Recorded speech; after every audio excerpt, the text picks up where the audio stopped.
සමන්තා චක්කවාලේසු අත්‍රා ගච්ඡන්තු දේවතා සද්ධම්මං මුනි රාජස්ස සුනන්තු සග්ග මොක්ඛදං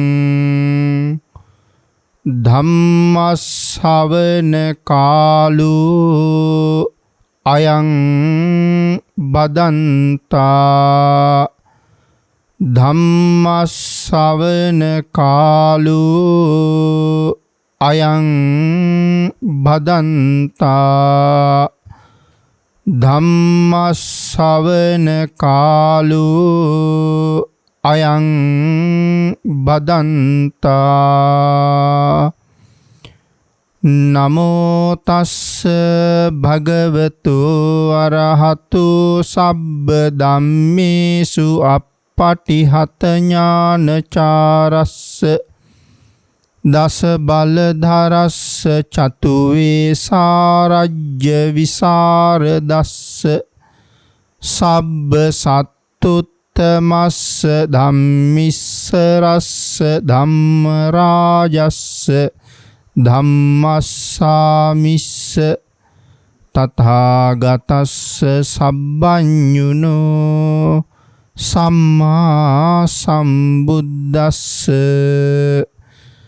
නමෝ තස්ස භගවතු අරහතු සබ්බ ධම්මේසු අප්පටිහත ඥානචාරස්ස දස බලධරස්ස චතු වේසාරජ්‍ය විසරදස්ස සබ්බ සත්තුත්තමස්ස ධම්මිස්ස රස්ස ධම්ම රාජස්ස ධම්මස්සාමිස්ස තථාගතස්ස සබ්බඤුනෝ සම්මා සම්බුද්දස්ස නමෝ තස්ස භගවතු අරහතු සබ්බ ධම්මේසු අප්පටිහත ඥානචාරස්ස දස බලධරස්ස චතු වේසාරජ්‍ය විසරදස්ස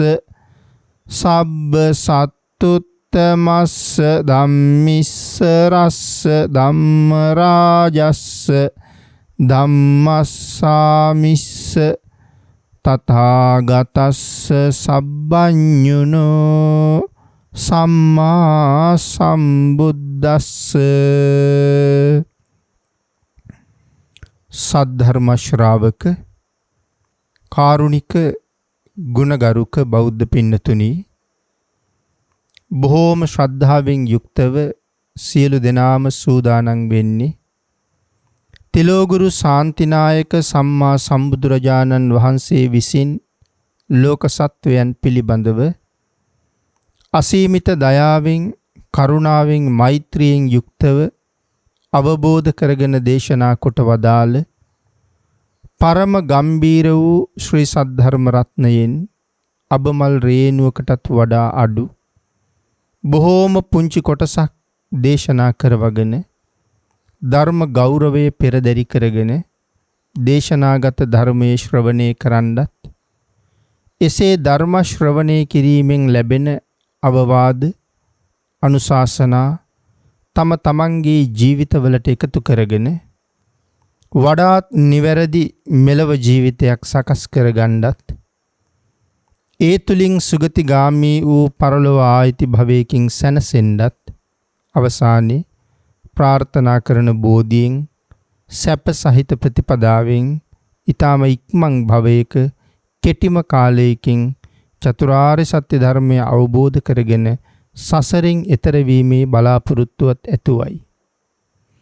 උතුම් ධර්ම දානානි සංසේ කුසල බලේනුත් සද්ධර්ම ශ්‍රවණානි සංසේ කුසල බලේනුත් ඒ උතුම් ප්‍රාර්ථනාවන් ඒ ආකාරයෙන්ම මුදුන්පත් වේවා කියලා ප්‍රාර්ථනා කරනවා. පින්නතුනි, අද ධර්ම දේශනාවේ මාතෘකාව හැටියට මම යොදා ගන්න කල්පනා කළේ ධම්මපද පාළියේ ලෝක වර්ගයේහි සඳහන් වන අපේ භාග්‍යතුන් වහන්සේ දේශනා කොට වදාළ උතුම් ගාථා රත්නයක්. අන්ධ භූතෝ අයං ලෝකෝ තනු කෙත්ත විපස්සති සකුන්තෝ ජාල මුත්තෝව අප්පොස්සග්ගාය ගච්ඡති. පින්නතුනි, අපේ බුදුරජාණන් වහන්සේ මේ ගාථා රත්නයේ දේශනා කොට වදාළේ එක්තරා තරුණ දියණියක් අරමුණු කරගෙන මේ ගාථා රත්නයේ දේශනා කොට වදාළා. පේසකාර දුවක් අරමුණු කරගෙන තමයි දේශනා කොට වදාළේ. මේ ගාථා රත්නයේ සරල තේරුම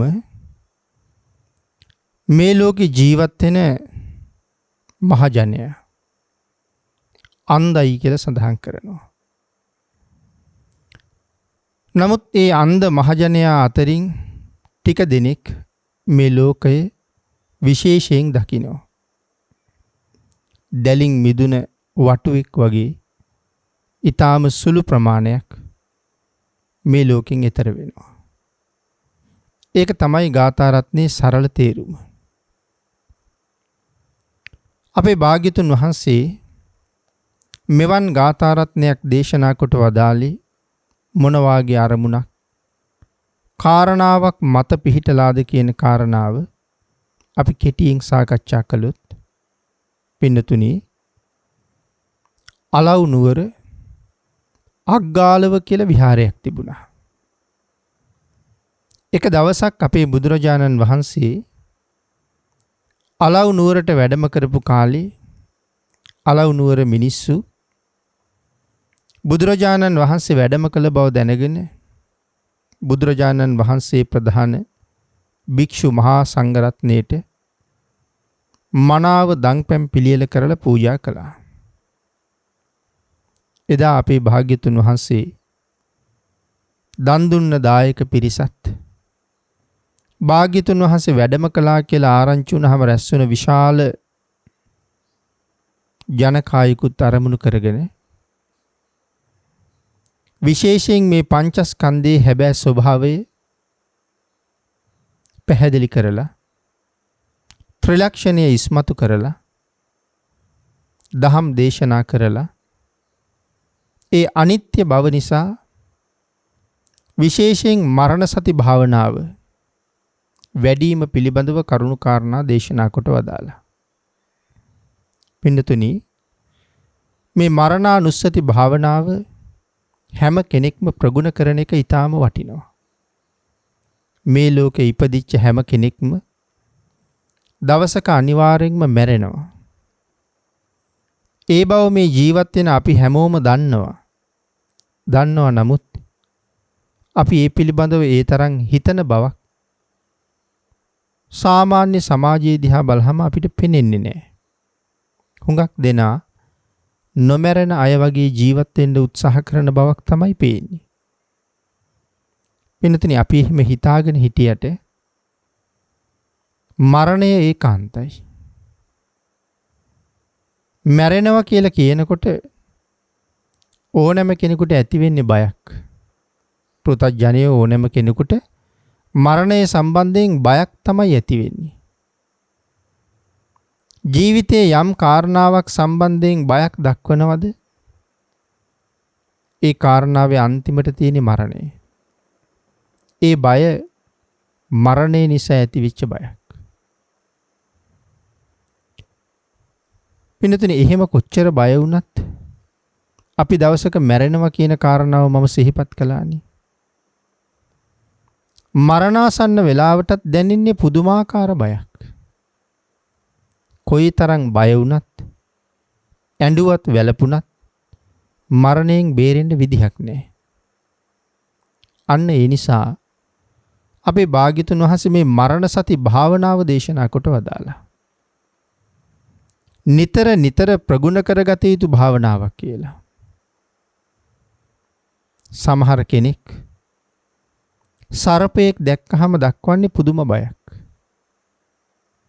නමුත් පින්නතුනි සර්පයා මනාව හඳුනාගත්ත කෙනා, සර්පයා දුරදීම දැක්ක කෙනා සර්පයාට බයක් දක්වන්නේ නැහැ.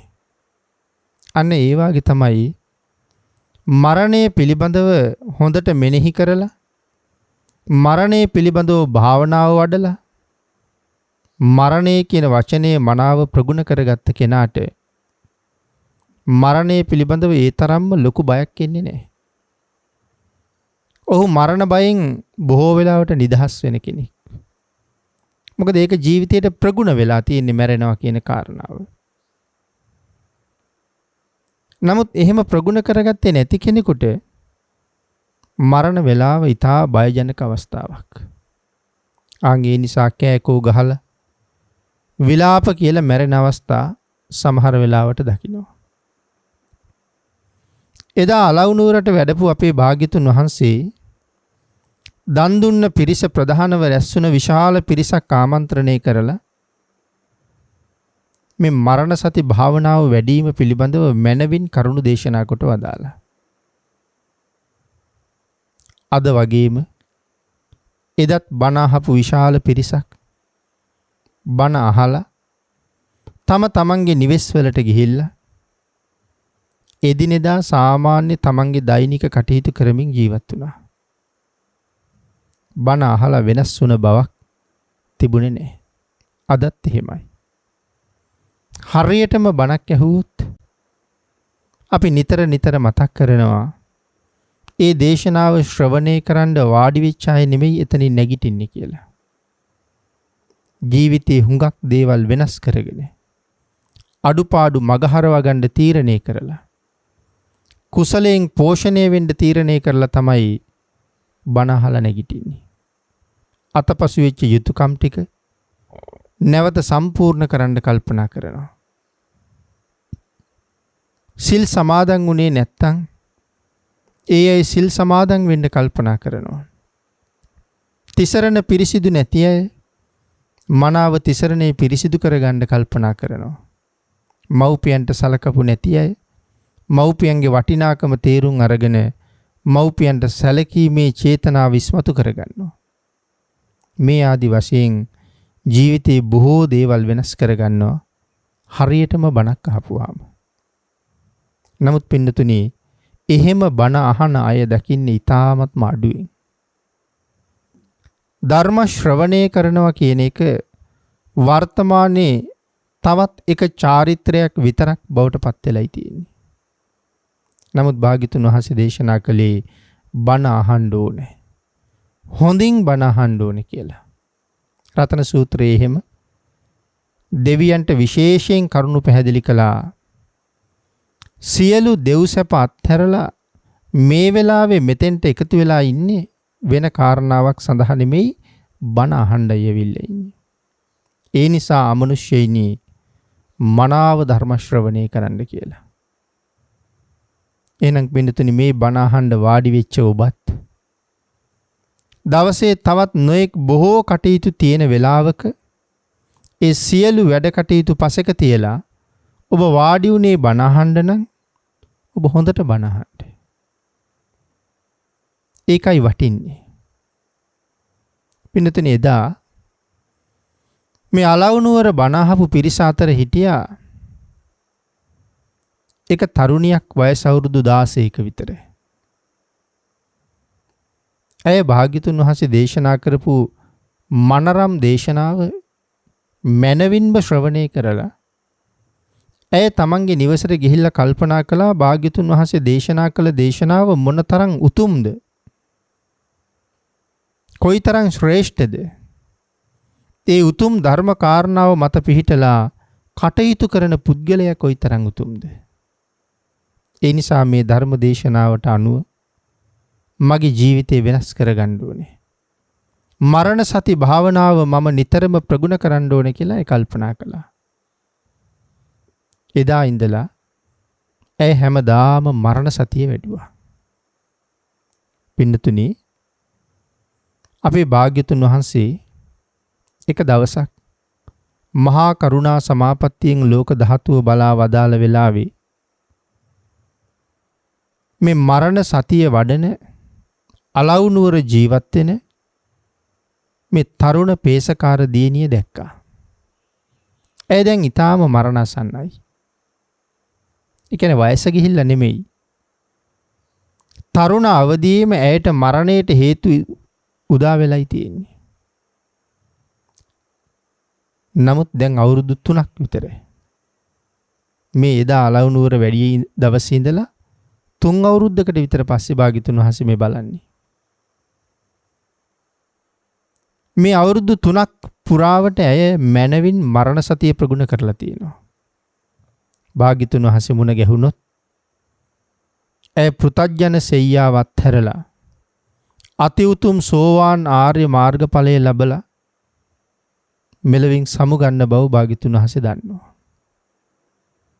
ශ්‍රද්ධා සම්පන්න ඇයට පිහිට වෙන්නේ භාග්‍යතුන් වහන්සේ එදත් භික්ෂු මහා සංඝරත්නය පිරිවරාගෙන අලවුනුවර අග්ගාලව විහාරයට වැඩියා. ප්‍රදේශ වාසීන්ට ආරංචි වුණා භාග්‍යතුන් වහන්සේ නැවතත් අග්ගාලව විහාරයට වැඩම කරලා කියලා. විශාල වශයෙන් මිනිස්සු බුදුරජාණන් වහන්සේ දැක බලා ගන්න යන්න යෙදුණා. උදේ කාලේ බුද්ධ ප්‍රමුඛ මහා සංඝරත්නයට දම් පූජා කළා. හවස ඒ පිරිස බණ අහන්නයි බලාපොරොත්තුව. අර පේසකාර දුවටත් ආරංචි වුණා තිලෝගුරු සම්මා සම්බුදුරජාණන් වහන්සේ නැවතත් අලවුනුවරට වැඩම කරලා කියලා. ඒ තීරණය කළා අද දවසේ භාග්‍යතුන් වහන්සේ දකින්න ඕනේ. බුදුරජාණන් වහන්සේගේ රන්වන් සිරුර දැකලා භාග්‍යතුන් වහන්සේ පිළිබඳව අචල වූ බුද්ධ ගෞරවය ඇති කරගෙන චිත්ත ප්‍රසාදයෙන් යුක්තව භාග්‍යතුන් වහන්සේ දේශනා කරන ඉමිහිරි බණපදයක් අහන්න අද අවස්ථාව උදා වෙලා තියෙනවා කියලා බොහෝම සතුටින් තමයි හිටියේ. ඒ නිසා එදා දවසේ උදේ කාලේ ඇය තමන්ගේ කටයුතු නිමා කරගත්තේ බණ අහන්න යනවා කියන චේතනාව ඇතුව. නමුත් පින්නතුනි ඇය බණ අහන්න යන්න කල්පනා කරනවා. ඔය අතරේ ඇගේ තාත්තා ඇයට කතා කරලා කියනවා දුවේ මේ දවස්වල මම අනුන්ගේ රෙද්දක් විය තමයි ඉන්නේ. තව බොහෝම පුංචි ප්‍රමාණයක් වියතක් විතර තියෙනවා වියලා ඉවර කරන්න. ඒ සඳහා ඔතල තිබිච්ච නූල් ඉවර වුණා. මම පේසකාර ශාලාවට යනවා. ඔබ ඒ සඳහා අවශ්‍ය නූල් ටික සකසාගෙන ඒ ස්ථානයට එන්න කියලා. ඇය හිතාගෙන හිටියේ බණ අහන්න. තාත්තා කියන්නේ වෙනත් කාරණාවක්. නමුත් කල්පනා කළා කමක් නැහැ. තාත්තගේ කටයුත්ත කරලා දෙන්නත් ඕනේ. මං තාත්තගේ කාරණාව සම්පූර්ණ කරලා බණ අහන්න යනවා කියලා. ඇය ඉක්මනට නූල් ටිකත් සකසගෙන නූල් ටිකත් ඔතාගෙන පේසකාර ශාලාවට යන්න පිටත් වුණා. තාත්තට නූල් ටික දීලා බණ අහන්න යනවා කියලා. අපේ භාග්‍යතුන් වහන්සේ දන් වළඳලා අවසන් වෙලා ටිකක් විවේක අරගෙන ධර්ම ශ්‍රවණය කරන්න පිරිස සූදානම් බව දැනගෙන ධර්මාසනයට වැඩම කළා. ධර්මාසනයට වැඩම කරලා බුදුරජාණන් වහන්සේ ධර්මාසනයේ මත වැඩ ඉන්නවා. නමුත් භාග්‍යතුන් වහන්සේ දේශනාව ආරම්භ කළේ නැහැ පින්නතුනි. මොකද භාග්‍යතුන් වහන්සේ කල්පනා කරන්නේ මෙවර අලවුනුවරට වැඩම කළේ මේ පේසකාර දුවට පිහිට වෙන්නයි. ඇයට පිහිට වෙනකොට විශාල පිරිසකට තවත් මහා සෙතක් සැලසෙන බව ඇත්ත. ඒ දෙපිරිසටම තමයි භාග්‍යතුන් වහන්සේ අනුකම්පා කළේ. නමුත් තාමත් මේ පේසකාර දියණිය ධර්ම ශ්‍රවණය කරන තැනට එළඹිලා නැහැ. ඇය එළඹෙන තුරු භාග්‍යතුන් වහන්සේ නිහඬවම වැඩ ඉන්නවා. පින්නතුනි සඳහන් කරනවා යම් දේශනාවක් කරන්න සූදානම් වෙච්ච වෙලාවේ භාග්‍යතුන් වහන්සේ දේශනාව නොකර නිහඬවම වැඩ ඉන්නවා නම් ස්වාමීනි තවම දේශනාව පරක්කු එයි කියලා අහන්න දෙවියන් බඹුන් මරුන් සහිත ලෝකේ කවුරුවත්ම සමත් නැහැ කියලා. යම් මොහොතක භාග්‍යතුන් වහන්සේ දේශනාව ආරම්භ කරනවද ඒ මොහොත දක්වාම නිහඬව බලාගෙන ඉන්නවා. පින්නතුනි මේ පේසකාර දියණිය තමන් ගොතාගත්ත නූල් ටිකත් අරගෙන පේසකාර ශාලාවට ගිහිල්ලා ඒ ටික තමන්ගේ තාත්තට දීලා ඉක්මනට බණ අහන්න එනවා කියලා පිටත් වෙලා අග්ගාලුව විහාරයේ ඉදිරි පිටින් ගමන් කරනකොට අපේ භාග්‍යතුන් වහන්සේ විශේෂයෙන් ඇය දිහා බැලුවා. භාග්‍යතුන් වහන්සේ ඇය දිහා බලන බව ඇය හොඳාකාරවම දැක්කා. ඒ විතරක් නෙමෙයි ඇය පුදුමයටපත් වුණා. මේ තරම් මහ පිරිසක් මැද්දේ භාග්‍යතුන් වහන්සේ විශේෂයෙන් මම දිහා බැලුවා.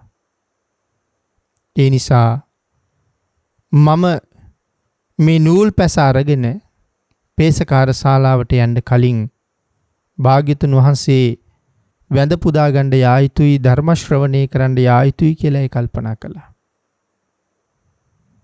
ඒ පිරිස අතරින් භාග්‍යතුන් වහන්සේ සමීපයට ගමන් කරලා බුදුරජාණන් වහන්සේගේ ෂඩ්වර්ණ රශ්මි මාලාව දැක ඒ විහිදෙන රශ්මිය තමන්ගේ ශරීරයේ වැදෙමින්ම රශ්මි මාලාවට ඇතුල් වෙලා 3 වතාවක් තිලෝගුරු භාග්‍යතුන් වහන්සේට වන්දනා කළා. වන්දනා කරලා නැගිටිනකොට අපේ භාග්‍යතුන් වහන්සේ ඇයට කතා කළා. කතා කරලා අහනවා ළමයා ඔබ කොහේ ඉඳලා දෙන්නේ කියලා. භාග්‍යතුන් වහන්සේ ඇගෙන් එහෙම අහපුවාම ඇය සඳහන් කළා ස්වාමීනි මම දන්නේ නැහැ කියලා. නැවත වතාවක් භාග්‍යතුන් වහන්සේ අහනවා ළමයා ඔබ කොහෙද යන්නේ කියලා. පින්නතුනි ඒ වෙලාවෙත් ඇය සඳහන් කළා ස්වාමීනි මම දන්නේ නැහැ කියලා. නැවතත් භාග්‍යතුන් වහන්සේ තුන්වනුව ඇගෙන් අහනවා දන්නේම නැද්ද කියලා. ඇය නැවත උත්තරයක් දෙනවා ස්වාමීනි මම දන්නවා කියලා. හතරවෙනි වතාවටත් භාග්‍යතුන් වහන්සේ ඇගෙන් අහනවා හොඳට දන්නවද කියලා. ඇය සඳහන් කළා නෑ ස්වාමීනි කියලා. පින්නතුනි මේ වෙලාවේ මෙතන රැස් වෙලා හිටපු මහ ජනතාව විශාල පිරිසක් සෑහෙන්න කලබලයටපත් වෙලා ඉන්නේ. මේ නැහැදිච්ච තැනැත්තිය කවුරු එක්කද කතා කරන්නේ කාගේ ප්‍රශ්න වලට උත්තර දෙනවද කියලා නොදැනද මේ කතා කරන්නේ. පිරිස සෑහෙන්න කලබලයි. අපේ භාග්‍යතුන් වහන්සේ නැවත වතාවක් ඒ පිරිස සියලු දෙනාම සංසුන් කෙරෙව්වා. සංසුන් කරවලා අර තරුණියට නැවතත් කතා කළා. කතා කරලා අහනවා ළමයා මම ඔබෙන් මුලින්ම ඇහුවේ කොහේ ඉඳලාද ආවේ කියලා. ඔබ සඳහන් කළා දන්නේ නැහැ කියලා. එහෙම කිව්වේ ඇයි කියලා භාග්‍යතුන් වහන්සේගෙන් අහපුවාම ඒ සඳහන් කළා තිලෝගුරු පියාණෙනි මම මගේ නිවසේ ඉඳලා මෙතෙන්ට ආපු බව මම භාග්‍යතුන් වහන්සේට අමුතුවෙන් ප්‍රකාශ කළ යුතු නෑ කියලා මම හිතුවා. තිලෝගුරු භාග්‍යතුන් වහන්සේ ඒ බව හොඳටම දන්නවා. මගෙන් එවන් සාමාන්‍ය ප්‍රශ්නයක් නෙවෙයි භාග්‍යතුන් වහන්සේ ඇහුවේ කියලා මම කල්පනා කළා. මම හිතුවේ භාග්‍යතුන් වහන්සේ මගෙන් ඇහුවේ මේ ලෝකෙට ආවේ කොහේ ඉඳලාද කියලායි මගෙන් මේ අහන්නේ කියලා. ස්වාමීනි ආන් ඒ නිසයි මං ඒ විදිහට උත්තරයක් දුන්නේ. මම මේ ලෝකෙට ආවේ කොහේ ඉඳලාද කියලා ස්වාමීනි මම දන්නේ නැහැ. එගේ පිළිතුරට සවන් දීපු භාග්‍යතුන් වහන්සේ 3 වතාවක් සාදුකාර පැවැත්තුවා. පින්නතුනි නැවත භාග්‍යතුන් වහන්සේ අහනවා ළමයා ඔබ යන්නේ කොහෙද කියලා අහපුවාම ඔබ සඳහන් කළා ඒත් දන්නේ නැහැ කියලා. ඇයි ඔබ එහෙම සඳහන් කළේ කියලා. තිලෝ ගුරු පියාණෙනි නූල් ටිකක් ඔතාගෙන මේ මල්ලක දාගෙන මම පේසකාර ශාලාවේ මගේ තාත්තට නූල් ටික දෙන්න යන බව තිලෝ ගුරු පියාණන් වහන්සේට අමුතුවෙන් කියන්න අවශ්‍ය නැහැ. කොහොමත් භාග්‍යතුන් වහන්සේ ඒක හොඳටම දන්නවා. එවන් සාමාන්‍ය ප්‍රශ්නයක් නෙමෙයි භාග්‍යතුන් වහන්සේ මගෙන් ඇහුවේ. මම හිතුවේ මේ ජීවිතෙන් පස්සේ මම යන්නේ කොහෙද කියන කාරණාවයි මගෙන් අහන්නේ කියලා. ඒකයි ස්වාමීනි සඳහන් කළේ මම දන්නේ නැහැ කියලා. ඒ උත්තරේටත් පින්නතුනි භාග්‍යතුන් වහන්සේ සාදුකාර පැවැත්තුවා.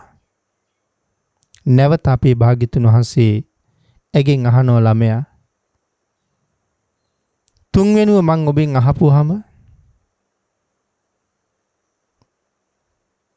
ඔබ කොහෙද යන්නේ කියන කාරණාව නැත්තම් දන්නේම නැද්ද කියලා අහපුවාම ඔබ සඳහන් කළා දන්නවා කියලා. ඇයි ළමයා ඔබ දන්නවා කියලා කිව්වේ? ස්වාමීනි මාගේ පියාණෙනි භාග්‍යතුන් වහන්සේ මගෙන් ඇහුවේ මැරෙන බව දන්නවද කියලා. ස්වාමීනි මම ඒක දන්නවා. ඒකයි මම භාග්‍යතුන් වහන්සේට දන්නවා කියලා උත්තර දුන්නේ. ඒ කාරණාවටත් භාග්‍යතුන් වහන්සේ සාදුකාර පැවැත්තුවා. හතර වෙනුව භාග්‍යතුන් වහන්සේ අහනවා ළමයා ඔබ දන්නවා කියලා පිළිතුරක් දෙනකොට හොඳටම දන්නවද කියලා මම නැවතත් විමසන වෙලාවේ ඔබ සඳහන් කළා මට දන්නේ නැහැ කියලා. මුලින් දන්නවා කියලා නැවත දන්නේ නැහැ කිව්වා. ඇයි ඔබ එහෙම පිළිතුරක් දුන්නේ කියලා අහපුවාම ඒ සඳහන් කළේ තිලෝ ගුරු පියාණෙනි මේ ලෝකේ ඉපදිච්ච මම දවසක මැරෙන බව හොඳටම දන්නවා වුණාට කවදද මැරෙන්නේ? කොතනද මැරෙන්නේ? කොහොමද මැරෙන්නේ? මොන හේතුවෙන්ද මැරෙන්නේ කියන කාරණාව මම දන්නේ නැහැ. ඒ නිසායි මම භාග්‍යතුන් වහන්සේට දන්නේ නැහැ කියලා සඳහන් කළේ. පින්නතුනි ඇගේ හතරවෙනි පිළිතුරටත් අපේ භාග්‍යතුන් වහන්සේ සාදුකාර පවත්වලා අපි මාතෘකා කරගත්ත ගාථා රත්නය දේශනා කළා. අන්ධ භූතෝ අයං ලෝකෝ තනුකෙත්ත විපස්සති සකුණෝ ජාලමුත්තෝව අපොස්සග්ගාය ගච්ඡති. මේ ලෝකේ ජීවත් වෙන සාමාන්‍ය පුහුදුන් සත්වයා අන්ධයි. තනුකෙත්ත විපස්සති. ඒ පුහුදුන් සත්වයන් අතර ඊට ටික දෙනෙක් මේ ලෝකයේ විශේෂයෙන් දකිනවා. සකුණෝ ජාලමුත්තෝව වටු වැද්දගේ දැලෙන් බේරෙන්නේ ඊටාම කලාතුරකින් වටුවෙක්. අපොස්සග්ගාය ගච්ඡති. මේ ලෝකේ ජීවත් වෙන සත්වයන්ගෙන් ඊටාම කලාතුරකින් කෙනෙක් සුගතියක උපදිනවා. ඒක තමයි මේ ගාථාවේ සරල තේරුම. පින්නතුනි ඒ ගාථා රත්නයෙන් භාග්‍යතුන් වහන්සේ පැහැදිලි කරපු කරුණු අපි ටිකක් විස්තර සහිතව සාකච්ඡා කළොත් අන්ධ භූතෝ අයං ලෝකේ අයං ලෝකෝ මේ ලෝකේ ජීවත් වෙන සත්වයින් බොහෝ දෙනා අන්ධයි. පින්නතුනි මෙතන සත්වයා කියලා කිව්වේ මිනිස්යාට. මිනිස්යන් අතරත් පුහුදුන් මිනිස්සුયો ගැනයි මේ සඳහන් කරන්නේ. ආර්යයන් වහන්සේලා ගැන නෙමෙයි. එහෙනම් විශේෂයෙන් ඇයි මෙතන අන්ධයි කියලා සඳහන් කරන්නේ? ඇස් දෙක පේන්නේ නැති නිසා අන්ධයි කියලා නෙමෙයි පින්නතුනි මේ සඳහන් කරන්නේ. මසස හොඳට පේනවා. නමුත් මනස දුර්වලයි. ප්‍රඥාව නැමැති හැ දුර්වලයි. දැසම පේන්නේ නැති පුද්ගලයෙක් මාර්ගයට බැස්සහම ගමනක් යන්නේ වෙලාවක හොඳ මගක් යනවා. තව වෙලාවක නොමගිනුත් යනවා.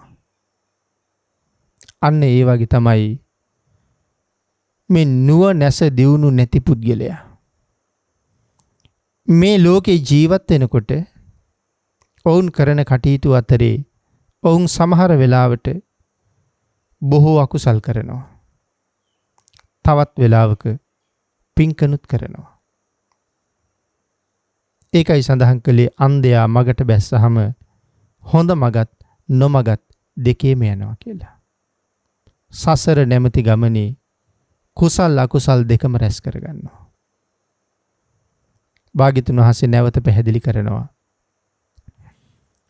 නුවණැස නැති අඥාන පුද්ගලයා ආර්ය මාර්ගයට පමුණුවන්නේ නැති නිසා සසර එහා මෙහා ඇවිදිනකොට සමහර කාලික පින් කරනවා, සමහර කාලික පව් කරනවා.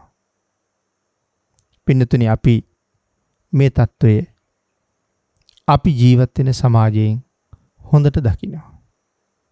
සමහර වෙලාවට බණ අහන අය අතරත් එහෙම අය ඕන තරම් ඉන්නවා.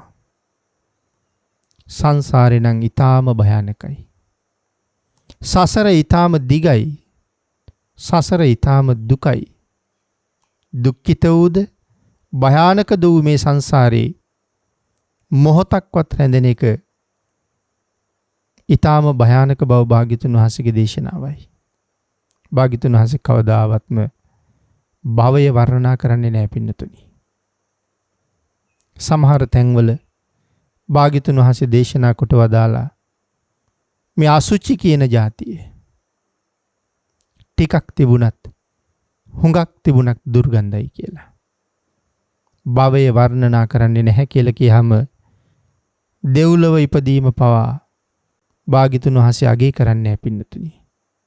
අගය කළේ උතුම් නිවනම තමයි. ධර්ම දේශනා කළේ සත්වයා සසරින් මුදවනම චේතනාවෙන්. නමුත් මේ ලෝකේ ජීවත් වෙන අයට හරියටම මඟ පෙන්වන්නෙක් නැති වෙච්චහම ඔවුන් සමහර කාලෙක වැඩියෙන් පව් කරනවා. සමහර කාලෙක පිනුත් කරන බව පේනවා. පින් කරන්නේ බොහොම ටිකයි. වැඩියෙන් කරන්නේ පව්. අන්ධයා හොඳ මග යන්නේ අඩුවෙන්. දැස පේන්නේ නැති නිසා ඔවුන් නොමගටමයි අවතීර්ණ වෙන්නේ. එමනම් මසස පෙනුනත් නුවණැස නැති නිසා වැඩියෙන් කරගන්නේ බොහෝසේ අකුසල්. ඒකයි මෙතන අන්ධයි කියලා සඳහන් කළේ. අකුසල් වැඩියෙන් රැස් වෙනවා කියලා කියන්නේ සසර ගමන බොහෝසේ දික් වෙනවා කියන එකයි. සසර නැවත නැවත ඉපදෙනවා කියලා කියන්නේ නිමක් නැති දුක්ඛන්දරාවකට උරුමකම් කියනවා කියන එකයි. පින්නතුනි, භාග්‍යතුන් වහන්සේ මේ කාරණාව පැහැදිලි කරනකොට මේ අඥාන පුද්ගලයා සසර නැමැති හිරගෙදර ඊතා දරුණු කෙරවලක් නැති නිමක් නැති දුක්ඛන්දරාවල් විඳ ජීවත් වෙනවා. කොයි තරම් දරුණු දුක් විඳත් නුවණැස නැති නිසා ඔහු නැවත නැවතත් ඒ සසරම ප්‍රාර්ථනා කරනවා. භාග්‍යතුන් වහන්සේ මෙතන සසර හැඳින්වුවේ හිරගෙදර කියලා. පින්නතුනි, හිරගෙවල් වලත් දරුණු වද බන්ධන තියෙන බව ඔබ අපි අහලා තියෙනවා.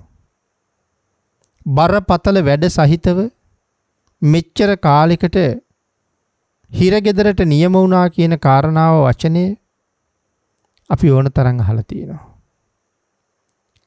භාග්‍යතුන් වහන්සේ සසර ගැන දේශනා කළෙත් හිරගෙදර කියලා. අපි ඔය කතා කරන මේ ලෝකේ තියෙන හිරගෙදරට වඩා භාග්‍යතුන් වහන්සේ මේ සඳහන් කරන හිරගෙදර හරි බරපතල වැඩ තියෙන්නේ. ඊටාම භයානකයි මේ සසර නැමැති හිරගෙදර. මේ සසරේ ජීවත් වෙනකොට පංචකාම සම්පත් වලට ඇලිලා, පංචකාම සම්පත් වලට ලොල් වෙලා, පංචකාමයම හොයා ජීවත් වෙන සත්වයාට දුක කියන කාරණාව පින්නතුනි වැටහෙන්නේ නැහැ. දුක තියෙනවා. කාමය වැඩි නිසා දුක වැටහෙන්නේ නැහැ. සමහර කෙනෙක් අවුවේ දුක් විඳිනවා. සමහර කෙනෙක් වැස්සේ දුක් විඳිනවා. සමහර කෙනෙක් සීතෙන්, පින්නෙන් නොයෙක් ආකාරයෙන් පීඩා විඳිනවා. මේ සියලුම පීඩාවන් විඳින්නේ මේ පංචකාමයේ නිසා. කෙනෙක් මේ ලෝකේ ඉපදිලා ටික කාලයක් නිදහසේ වගේ ජීවත් වෙනවා. ටික කාලයක් එහෙම ජීවත් වෙලා ඒ කාලෙත් නිදහසක් නැහැ. නොයෙක් වැඩ කටයුතු තියෙනවා. අධ්‍යාපනයේ හැදෑරීම් ආදී කටයුතු බොහෝම දුක් සහිතව කරගන්න ඕනේ. නමුත් යම් නිදහසක් තියෙනවා. ඊට වඩා තමන්ගේ නිදහස හුඟක් අවම වෙලා හිග වෙලා යනවා විවාහ ජීවිතයකට වාගේ ඇතුල් වුණාට පස්සේ. බලන්නකො කොච්චර වැඩ කරන්න තියෙනවද කියලා. තමන්ගේ බිරිඳ කියන දේවල් කරලා දෙන්න සිද්ධ වෙනවා. ඉල්ලන දේවල් ගෙනත් දෙන්න සිද්ධ වෙනවා. ඒ අවශ්‍යතා සම්පූර්ණ කරන්න කොච්චර වැඩ කරනවද කියලා බලන්න. හේනක, කුඹුරක, අවුවේ, මහ දවාලේ එක් පූටක අවුවේ පිච්චි උදේ ඉඳලා රෑ වෙනකන් වැඩ කරනකොට මොන තරම් අමාරුද? රෑට හේනේ, කුඹුරේ, පැලේ, කළුවරේ, සීතලේ, පින්නේ, ගොවි පොළවල් ආරක්ෂා කරගන්න නිදි වර්ජිතව මොන තරම්නම් දුක් විඳිනවද? අනුන්ගේ වතු පිටි රකින්න, අනුන්ගේ මාලිගා ආරක්ෂා කරන්න, ගේට්ටුවක් ගාව ඉඳගෙන එළි වෙනකන් නිදි මරණ පුජ්‍යලයා කොයි තරම් දුක් විඳිනවද? සමහර වෙලාවට ප්‍රාණඝාත ආදී අකුසල් කර රැතිසේ කොයි තරම් දුක් විඳිනවද? මේ ප්‍රමාණයට වඩා නොකීව කාරණා තව කොච්චර තියෙනවද? කාමය වෙනුවෙන් මේ දුක් විඳිනවා කියන කාරණාව උන්ට වැටහෙන්නේ නැතිකම අවම කරගන්න, අවශ්‍යතා සම්පූර්ණ කරගන්න මේ දේවල් එකතු කරගෙන දුකක් නැතුව ජීවත් වෙන්න, අගහිග නැතුව ජීවත් වෙන්න, යුතුයකම් සම්පූර්ණ කරන්න වෙහෙසෙනවා කියලා තමයි ඔවුන්ගේ කල්පනාව. ඒ බව ඇත්ත. නමුත් මේ සියලු කරදර තියෙන්නේ මේ පංචකාමයේ නිසා. එනම් බරපතල වැඩ සහිතව හිරගෙදරට නියම වුණ පුද්ගලයාට වඩා බරපතල වැඩ එළියේ ඉඳගෙන අපි කරනවා. නමුත් නුවණ මදි හින්දා අපිට ඒක තේරෙන්නේ නැහැ පින්නතුනි. ඒකයි මේ සඳහන් කළේ. සසර නැමැති හිරගෙදර අපි අනන්ත දුක් විඳිනවා. නමුත් පංචකාමයෙන් අන්ධ නිසා, නුවණ මද නිසා, යථාර්ථයේ නොවැටහුණ නිසා ඒක තේරුම් ගන්න අපි උත්සාහ කරලා නැහැ. ඒ ලෞකික ජීවිතයේ ජය ගැනීම සඳහා මෙලොව ජීවත් වන්නන්ගෙන් කොච්චර දෙනෙක් වැරදි වැඩ කරනවද? පංච දුෂ්චරිතයම සිද්ධ කරනවා. නමුත් මේ අකුසල්ය, නිරයට මගය, සසර බොහොම භයානකය, එහෙම හිතලා වැඩ කරන අය කීයෙන් කී දෙනාද පින්නතුනි ඉන්නේ? හොඳට ජීවත් වෙනවා කියලා කීවත්, සමාජයට හොඳයි වගේ පෙනුනත්, තමන්ගේ ආත්මලාභය ගැන ළඟ ඕනෑම පහත් වැඩකට එළඹෙන්න මිනිස්සු ලෑස්ති. සසර දුක ගැන එතෙන්ට කල්පනාවක් සමහරලාට එන්නේ නැහැ. එහෙනම් සසර නැමැති හිරගෙදර ඊටාම දිගු කාලයක් කෙරවලක් නැති දරුණු දුක් විඳ ජීවත් වෙනවා. නමුත් ඒ පිළිබඳව කලකිරීමක් නැහැ. සසරින් මිදෙන්න ඕනේ කියලා කල්පනාවක් නැහැ. අඥානයගේ ස්වභාවය ඒකයි කියලා භාග්‍යතුන් වහන්සේ දේශනා කරනවා. අන්ධ භූතෝ අයං ලෝකෝ. මේ ධර්ම කාරණාව තව කොයි තරම් දුරට විස්තර කරන්න කරුණු කාරණා තියෙනවද? අපේ ගෙදරම ඒ සඳහා උදාහරණ කොච්චර තියෙනවද? පින්නතුනි ටිකක් විමසිලිමත්ව ධර්ම කාරණාවට අනුව කල්පනා කරලා බලන්න. ඔබේ ජීවිතයේ එවන් ප්‍රශ්න කොච්චර තියෙනවද කියලා. ඒ ප්‍රශ්න ටික निराකරණය කරන්න රෑ දවල් ඔබ කොච්චර මහන්සි වෙනවද කියලා. ගේදොර ඉඩකඩම් වතු පිටි ටික අඹු දරුවෝ ආරක්ෂා කරගන්න ඔබ මොනතරම් වෙහෙසෙනවද මහන්සි වෙනවද කියලා. නමුත් අපිට ඒක දුකක් කියලා වැටහුනේ නෑ හරියටම. දුකක් බව තේරුම් අරගෙන ඒ දුකින් මිදෙන්න කටයුතු කරන්න ඕන කියන අදහසක් අපි ගාව නැහැ. පින් කරගන්න තියෙන අවස්ථාව මග ඇරලා මේ පංච කාමයේ වෙනුවෙන් යොමු වෙන්න තමයි හැම වෙලාවෙම අපි අදහස් කරලා තියෙන්නේ. පොය දවසත් නිමක් නැති වැඩ. දාන පින්කමක් ධර්ම ශ්‍රවණය කරන තැනක් සමහරලාවට යෙදිලා තිබුණත් ඒ දාන පින්කමට යෙදෙන්නත් බණ අහන්න යන්නත් අපිට වෙලාවක් කොහෙන්ද කියලා කියන්නේ. නමුත් ඒ තැන්වලට යන්න නැති වෙලාව අපි මොනවටද යෙදුවේ? මොනවා නිසාද අපිට ඒ කාලේ නැතුව ගියේ කියලා ඇහුවොත් අපි ඒ කාලේ යොදලා තියෙන්නේ කාම සම්පත් නිසා නෙමෙයිද කියලා හොයලා බලන්න. සසරින් එතර වෙන්න නෙමෙයි අපි කාලේ වියදම් කරලා තියෙන්නේ. මේ ගාථා රත්නයේට අනුව ධර්මයේ සඳහන් කළා වගේ සසර නැමැති හිරගෙදර තව තව ජීවත් වෙන්නයි කැමැත්ත තියෙන්නේ. මේ හිරගෙදරින් මිදෙන්න බලාපොරොත්තුවක් තියෙන බවක් පේන්නේ නැහැ. තනුකෙත්ත විපස්සති. ඊටාම සුළු පිරිසක් තමයි තිසරණ පිරිසිදු කරගෙන මනාව පන්සිල් සමාදන් වෙලා සිල් ආරක්ෂා කරගෙන. මොකද මෙතන පින්නතුනේ මේ පන්සිල් සමාදන් වෙලා කියන කාරණාව මම විශේෂයෙන් සිහිපත් කළා. මේ ලෝකේ ජීවත් වෙන බෞද්ධයයි සම්මත හුඟක් අය පන්සිල් ගන්නවා.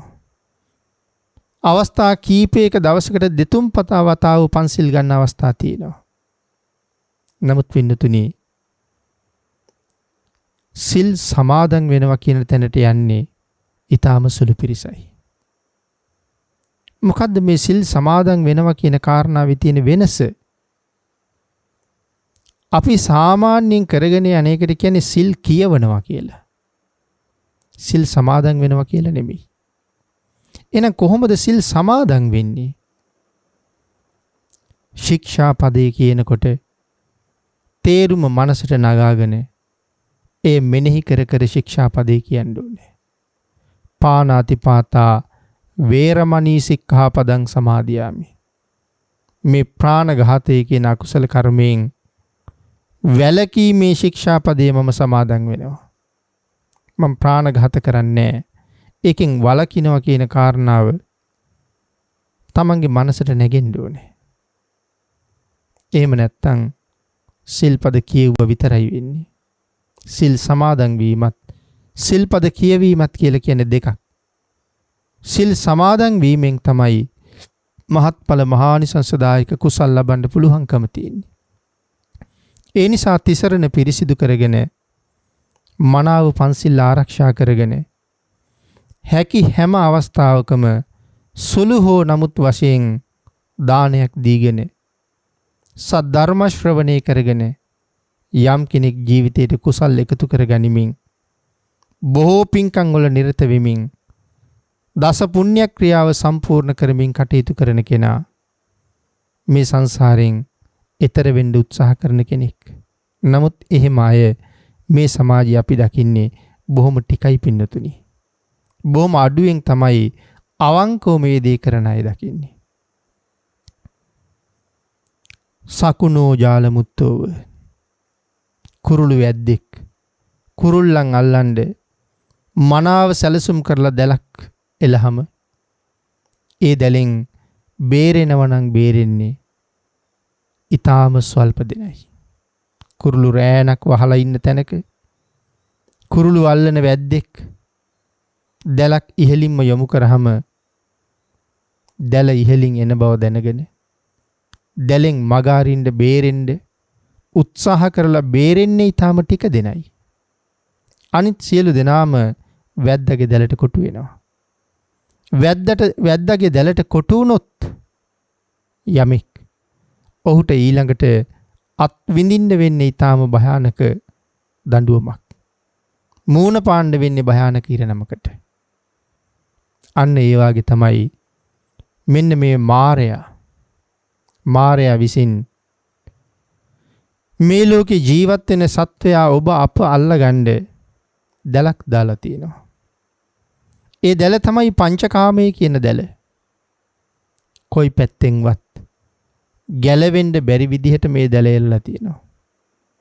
ආන් ඒ නිසා මේ දැලට කොටු වුණ මිනිස්සු පංචකාමයේම උසස් කියලා හිතා කාම සම්පත්ම රැස් කර කාම සුවයම විඳ මේක සැපයි කියලා හිතනවා.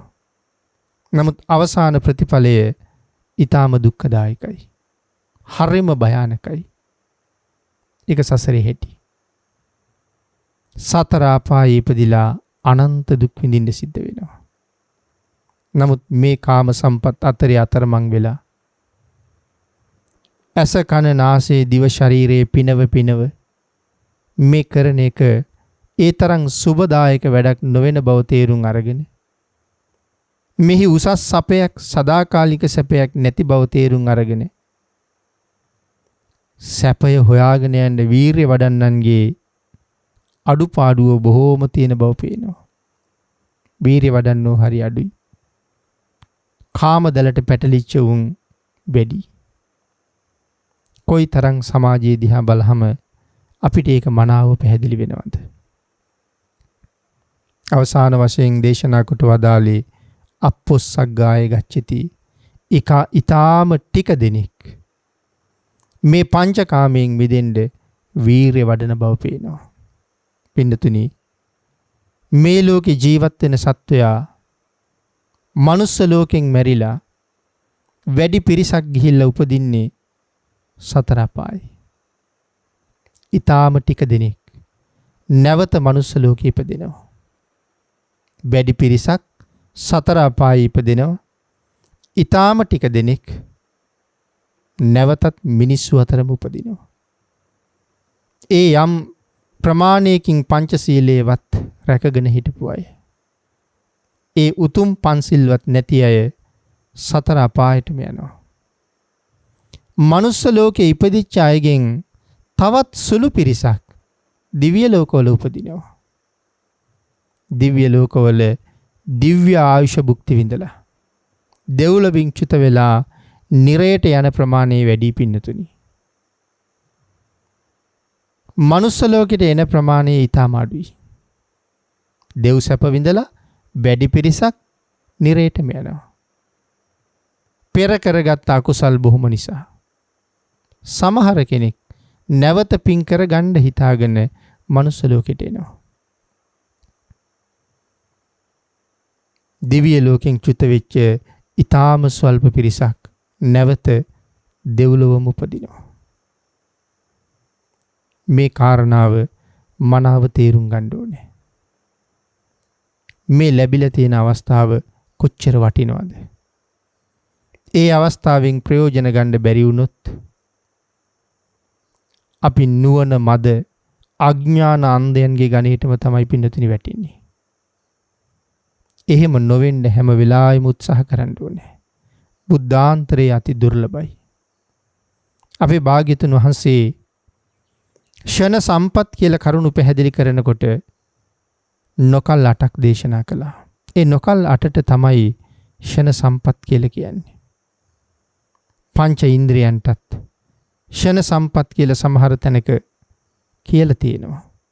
නමුත් විශේෂයෙන් ෂණ සම්පත් කියන්නේ මේ කාරණා 8ටම. මොනවද නොකල් 8 කියලා කියන්නේ? නරකයේ ඉපදිලා නැහැ. තිරිසන් ලෝකේ ඉපදිලා නැහැ. പ്രേත ලෝකේ ඉපදිලා නැහැ. නරක තිරිසන් പ്രേත මේ ආදී ලෝකවල ඉපදුනොත් පින්කම් කරන්න අවස්ථාවක් එන්නේත් නැහැ පින්නතුනි. එක දිගටම දුක් විඳින්න අවස්ථාව තියෙනවා මිසක් පින් කරන්න අවස්ථාවක් නැහැ. අරූප ලෝක 4 අසඤ්ඤ තලයේ මේ වාගේ තැන්වල ඉපදුනත් පින් කරන්න අවස්ථාවක් නැහැ. පින්නතුනි ඊළඟට සඳහන් කළා පංච ඉන්ද්‍රියන් දුර්වල නම් ඒත් කුසල් රැස් කරගන්න තියෙන අවස්ථාව ඊටාම අඩුයි. තුනුරුවන් නැති ප්‍රත්‍යන්ත දේශයක ඉපදුනොත් ඒත් පින් කරගන්න තියෙන අවස්ථාව ඊටාම අඩුයි. අබුද්ධෝත්පාද කාලයක ඉපදුනත් පින් කරගන්න තියෙන අවස්ථාවක් නැතුව යනවා. බුද්ධෝත්පාද කාලයක ඉපදුනත් දරුණු මිත්‍යා දෘෂ්ටියක ඉන්නවා නම් ඒත් පින් රැස් වෙන්නේ නැහැ. අති දීර්ඝතර සංසාර ගමනේ මේ ලැබිලා තියෙන අවස්ථාව අපිට මේ සියල්ලම මගහැරිලා පින් කරගන්න අවස්ථාව තියෙනවා. නොකල් අටෙන් මිදිලා ඉන්නේ අපි.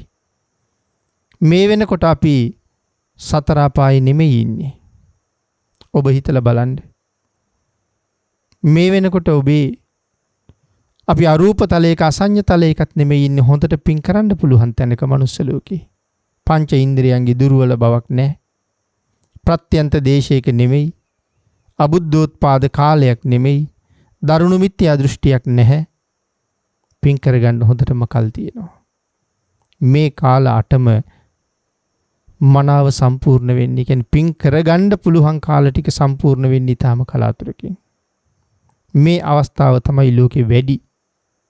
නොකල් 8ම වැඩි. කාලය බොහොම අඩුයි. ආන්ගේ දීර්ඝ සංසාර ගමනේ සතර අපායෙන් මිදිලා අසඤ්ඤ තලයෙන් අරූප තලයෙන් මිදිලා පංච ඉන්ද්‍රියන්ගේ දුර්වල බවින් ප්‍රත්‍යන්ත දේශයෙන් මිදිලා බුද්ධෝත්පාදයක ඉපදිලා දරුණු මිත්‍යා දෘෂ්ටියක් නැතුව ජීවත් වෙන්න ලැබෙනවා නම් කාලයක් අති කලාතුරකින් ලැබෙන අවස්ථාවක්. අන්න ඒකයි මේ වටෂණ සම්පත් කියලා කියන්නේ. අති දීර්ඝතර සංසාරේ මේ හම්බෙලා තියෙන කාලය ඊටාම ෂණයක් පමණයි. ආන්ගේ මොහොතින් ප්‍රයෝජන අරගෙන වහවහ සතර අපායෙන් මිදිලා මේ සංසාරිනුත් ඈතර යන්න කටයුතු කරගන්න අවස්ථාව තියෙන මේ මොහොත මැගහැර ගන්න එපා කියලා භාග්‍යතුන් වහන්සේ දේශනා කරන්නේ. එදා ධර්ම දේශනාව අවසන් වෙනකොට පේසකාර තරුණිය 3 අවුරුද්දක් මරණ සති භාවනාව වඩලා හිටියේ. එය අති උතුම් සෝවාන් ආර්ය මාර්ග ඵලය ලබා ගත්තා. එදා බණ අහන්න රැස් වෙලා හිටපු විශාල පිරිසක් මේ ධර්ම දේශනාව තුළින් තමන්ගේ සසර ගමනට මනා සාධාරණයක් කරගත්තා. පේසකාර දුව අද දවසේ කොහොමත් මැරෙනවා. ඇය මරණයෙන් වළක්වන්න කොහොමවත් අද දවසේ බැරුව යනවා. ඇය මරණයට යන්න කලින් තමයි භාග්‍යතුන් වහන්සේ විශේෂයෙන් ඇය දිහා බලලා ඇයටම අනුකම්පා කරලා අලව් නුවරට වැඩලා අග්ගාලව විහාරයේ ඉදිරියෙන් ඇය ගමන් කරන වෙලාවෙත් විශේෂයෙන් ඇය දිහා භාග්‍යතුන් වහන්සේ බලලා ඒ බැල්ම ඉක්මවලා යන්න බැරි තත්වයට පත් කරවලා පිරිස අතරට කැඳවලා ඇය මුල් කරගෙන සියලු දෙනාටම මේ දේශනාව සිදු කරවන්න යෙදුනේ. එයින් ඇයත් රැස් වෙලා හිටපු පිරිසත් මහත් උතුම් ප්‍රයෝජනයක් ලැබුවා විශාල පිරිසක්. ඇය නූල් පැසත් අරගෙන පේසකාර ශාලාවට යනකොට තාත්තට නිින්ද ගිහිල්ලා. ඇය එනකන් බලාගෙන ඉඳලා නැති තැන ඔහුට නිින්ද ගිහිල්ලා. ඇය ඒ ගැන සලකන්නේත් නැතුව පේසකාර ශාලාව ඇතුළට යනකොට ඇය පය පැකිලිලා බිම වැටෙනකොට ඇයට කෑ ගැහුණා. ඇගේ හඬට තාත්තට ඇහැරුණා. රෙදි වියන යන්ත්‍රයේ තියෙන ඒක ලීයක් ඇදලා ගන්නකොට තාත්තා නොදැනම ඔහුත් නිින්දෙන් අවදි වෙච්ච ගමන් එහි එක පැත්තක් ඇගේ උර හිසේ ඇනුණා. ඒ ඇනුණ පාරට ඇගේ මරණයම සිද්ධ වුණා. ලේ පෙරාගෙන මැරිලා වැටිච්ච ඔහුගේ දුව දැකලා දරාගන්න බැරි තරම් දුකක් ඇති වුණා. අනේ මේ දුක කාට කියන්නද? භාග්‍යතුන් වහන්සේ හැර මේ දුක තුනී කරන්න මේ ලෝකේ කවුද ඉන්නේ? ඔහු වහාම අලවුනුවර, ඔහු ජීවත් වෙන්නේ අලවුනුවර අග්ගාලව විහාරයට ගියා. භාග්‍යතුන් වහන්සේ දිහා බලලා කඳුළු පිරිමුහුණින් තමන්ගේ දුවට සිද්ධ වෙච්ච දේ ඔහු භාග්‍යතුන් වහන්සේට සඳහන් කළා. අපේ භාග්‍යතුන් වහන්සේ අනමතග්ග සංයුත්තේ දේශනා කරලා ඔහුගේ දුක තුනී කළා. උපාසකය, ඔබ මේ සංසාරී දූවරු අකාලේ මැරුණ නිසා අඬපු කඳුළු සතර මහා සාගර ජලයට වඩා වැඩි කියලා කරුණු පැහැදිලි කළා. ඒ දේශනාව අවසානයේ ඔහු හිතේ දුක තුනී කරගත්තා. දුවගේ අවසන් කටයුතු වලින් පස්සේ සම්බුද්ධ ශාසනය පැවිදි වෙලා විදසුන් වඩලා අති උතුම් රහත් භාවයම ලබන්න ඒ පුද්ගලයාටත් පුළුවන් වුණා. පින්නතුනි, මරණ සති භාවනාව දියුණු කරගත්ත නිසා ඇයි තා උසස් ලාභයක් ලැබුවා. භාග්‍යතුන් වහන්සේගේ කරුණාව ඇයට නොඅඩුව ලැබුණා. බුද්ධ වචනේ මත මනාව පිහිටපු නිසා, බුද්ධ වචනයට ගරු කරපු නිසා භාග්‍යතුන් වහන්සේගේ කරුණාව ලැබලා සතර අපායන් සදහටම මිදිලා අති උතුම් සෝවාන් ආර්ය මාර්ගඵලය ලැබලා මේ සසර මඟ කෙටි කරගන්න උසස් පියවරක් තියන්න ඇයට පුළුවන් වුණා. ඔබත් දවසක මැරෙන කෙනෙක්. ඒ මරණයට නිර්භීතව මුහුණ දෙන්න මරණ සති භාවනාව වඩන්න. භාග්‍යතුන් වහන්සේගේ අවවාදයට කීකරු වෙන්න. තිසරණ පන්සිල් පිරිසිදු කරගන්න. මනා වූ ශ්‍රේෂ්ඨ ජීවිතයකට අවතීර්ණ වෙන්න. උතුම් බුද්ධාන්තරයෙන් මනා ඵල නෙලා ගන්න. මරණයෙන් පස්සේ දුගතිය වෙනුවට සුගතියේ ඉපදිලා තව තව කුසල් කරගෙන සසරින් එතර යන්න අදහසක් ඇති කරගන්න ඔබට සසර ගමනේ හමු වුණ ඊතා විශිෂ්ටතම තැනක ඔබ ඉන්නේ. එයින් ප්‍රයෝජන ගන්න තුනුරුවන්ගේ ආශිර්වාදයෙන් ශක්තිය, ධෛර්යය, භාග්‍ය, වාසනාව උදා වේවා කියලා ආශිර්වාද කරනවා. ආකාසට්ඨා ච බුම්මට්ඨා දේවා නාග මහිද්దికා පුඤ්ඤන්තං අනුමෝදිත්වා චිරං රක්ඛන්තු ලෝක සාසනං දේවෝ වස්සතු කාලේන සස්්‍ය සම්පatti හේතුච පීතෝ භවතු ලෝකෝ ච රාජා භවතු ධම්මිකෝ. මෝහක්ඛයෝ නිබ්බානං